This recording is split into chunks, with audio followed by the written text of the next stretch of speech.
আসসালামু আলাইকুম রহমতুল্লাহ।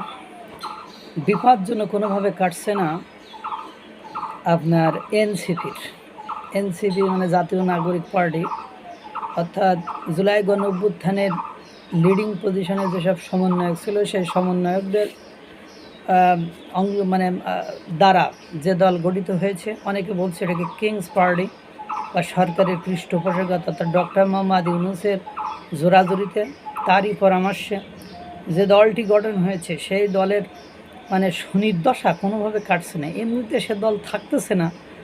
206 জনকে নিয়ে দল গঠন হয়েছিল, সেখানে কন্ডিশন পূরণ করতে আরও সদস্য দরকার এবং জেলায় উপজেলায় কার্যালয় দরকার। সেখানে সে মানে কেন্দ্রীয় কার্যালয় বা কেন্দ্রীয় যে কমিটি, তাতেই তো সদস্য থাকে না। তার মধ্যে আবার যদি এই ধরনের যৌন উত্তেজক ওষুধ বিক্রি করার জন্য তাসনিম জারার মতো ডাক্তারের বিরুদ্ধে আইনি নোটিশ পাঠানো হয়, তাহলে এদের তো অবস্থা শোচনীয়।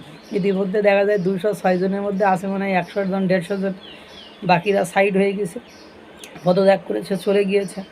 সেটা আপনারা দেখেছেন। কিছু কিছু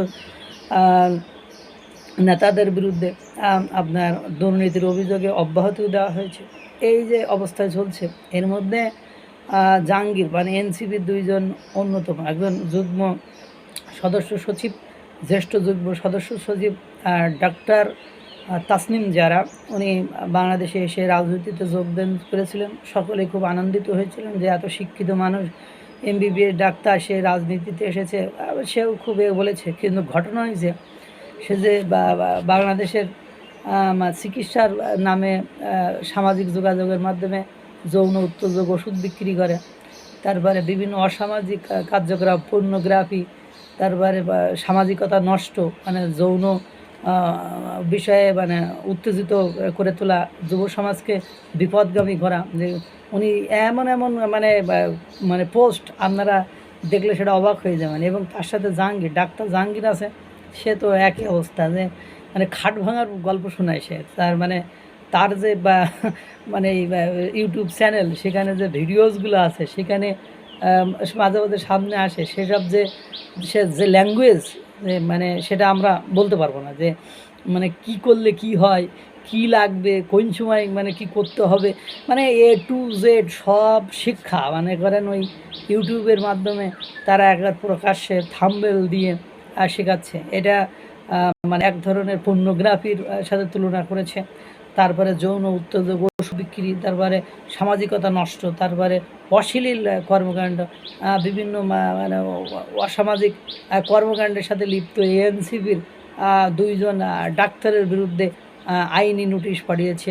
একজন ব্যারিস্টার সে মানে মামলা করেছে, সেই মামলা থেকে তাদের বিরুদ্ধে আইনি নোটিশ পাঠানো হয়েছে। এবং কালকেই দেখছিলাম যে জাহাঙ্গীরের বিরুদ্ধে 1 বছর আগে যে ম্যাজিস্ট্রেটটা সবচেয়ে বেশি মানে ভাইরাল, যে মানে ন্যায় নীতি প্রতিষ্ঠা এবং প্রত্যেক দিন যিনি অভিযান চালান এবং মানে বাংলাদেশের প্রেক্ষাপটে সে আওয়ামী লীগের আমলে হোক, বর্তমান আমলে হোক, তিনিই একমাত্র ম্যাজিস্ট্রেট বা যিনি প্রত্যেক দিন অভিযান চালান এবং ভিডিও গুলো দেন। মানে খুব ভালো মানুষ উনি। আমার মনে হয় আওয়ামী লীগের আমলেও দেখেছি ওনার স্বচ্ছতা, ন্যায় নীতি। ওনার নামে কখনো এলিগেশন মানে অভিযোগ আমরা কখনো শুনিনি। তিনি দেখলাম অভিযান চালিয়ে ওই যে জাহাঙ্গীরের ওষুধ, 1 বছর আগে জাহাঙ্গীরের সে ওষুধ যে ওখানে মানে ন্যাচারালের নাম করে কেমিক্যাল খাওয়ায়, সেগুলো যে ক্ষতিকর, এজন্য 1 লক্ষ টাকা জরিমানা করেছিলেন। সেটাও আমরা আমি আমি সেই ভিডিওটাও গতকালকে দেখেছি। এরাই আবার নতুন করে 5ই আগস্টের পরে এনসিপিতে এসে যোগদান করলো, কারণ ওরা দেখলো তাদের ব্যবসাটা হয়তো বা ভালোভাবে চালানো যাবে। যখন দলের অবস্থা খুব খারাপ, তখনই ঠিক ব্যারিস্টার সাহেব একেবারে মনে করেন জায়গা মতো শর্ট দিয়ে দিয়েছে। অর্থাৎ এরা যে আগে থেকে কলুষিত, এরা আগে থেকে যে কলঙ্কযুক্ত, সেটার কিন্তু প্রমাণও আছে ভিডিওগুলোতে।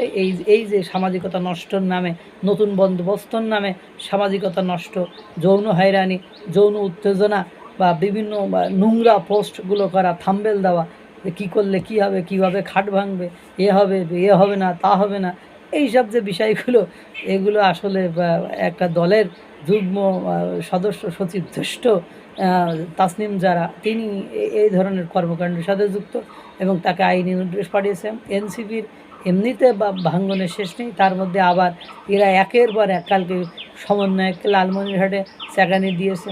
এবার নড়াইলের ঘটনা, এরপরে কেন্দ্রীয় একজন নেতা গাজী সালাউদ্দিন তানভীর, এ সবার মানে মোটামুটি বিরুদ্ধে। এদের যারা লিডিং পজিশনের নেতা ছিলেন, রাফি বলেন, হাসনাত আবদুল্লাহ বলেন, সার্জিস বলেন, নাহিদ ইসলামের বাপের নামে অভিযোগ আছে, আসিম মাহমুদ বলেন, প্রত্যেকের বিরুদ্ধে অভিযোগের কোনো শেষ নেই।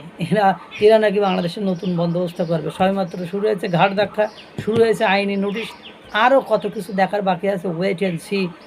মানে বাংলাদেশের মানুষগুলো, আল্লাহ তাআলা সকলকে ভালো রাখুক, সুস্থ রাখুক। আসসালামু আলাইকুম ওয়া রাহমাতুল্লাহ।